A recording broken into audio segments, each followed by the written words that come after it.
Bon les potes, accrochez-vous, parce que ce que je vais vous raconter, c'est une page d'histoire que la France n'a jamais voulu ouvrir, jusqu'à aujourd'hui. Le 30 juillet dernier, Emmanuel Macron envoie une lettre à Paul Biya, le président du Cameroun. Et là, surprise, il écrit noir sur blanc le mot interdit depuis 65 ans, guerre.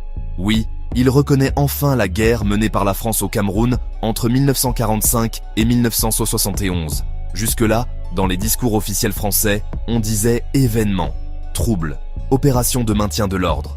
Bref, tout sauf ce que c'était vraiment, une guerre coloniale sanglante. Flashback, 1948, naissance de l'UPC, Union des populations du Cameroun. Des mecs comme Ruben Oumniobé rêvent d'une indépendance réelle, pas pilotée depuis Paris. Problème, leur mouvement devient trop populaire. Résultat, en 1955, l'UPC est interdite. Et là, la France passe en mode opération totale. Maquis bombardés, villages rasés, camps de regroupement forcés, torture. Les historiens parlent de dizaines de milliers de morts. Septembre 1958, Ruben Oumniobé est abattu par l'armée française.